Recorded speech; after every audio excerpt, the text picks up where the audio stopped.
নমস্কার বন্ধুরা, চলে এলাম আজকে একটি নতুন ভিডিওর সাথে। আজ ভূত চতুর্দশী। আজ আমি তোমাদেরকে বলবো ভূত চতুর্দশীতে 14 শাক ভাজা খাওয়ার রহস্য। পুরাণে বলা হয় এই দিনে যমরাজ পৃথিবীতে আগমন করেন, তাই অশুভ শক্তি থেকে বাঁচতে ও পাপ মোচনের জন্য 14 প্রকার শাক খাওয়া হয়। ভগবান শ্রীকৃষ্ণ বলেছেন যে এই দিনে যে ব্যক্তি 14 রকমের শাক খায় সে 14 দিকে দেবতাদের সন্তুষ্ট করেন এবং জীবনের 14 প্রকার বিপদ থেকে রক্ষা পায়।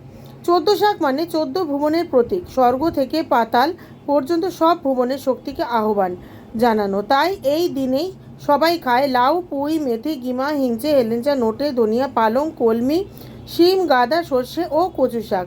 এই এক বেলা খাবারেই লুকিয়ে আছে শরীর, মন ও আত্মার সুরক্ষার প্রার্থনা। 14 শাকের ভাজা কেবল রীতি নয়, এ এক পৌরাণিক আশীর্বাদ।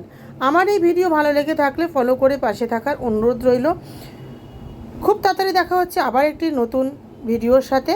সকলকে শুভ দীপাবলির শুভেচ্ছা।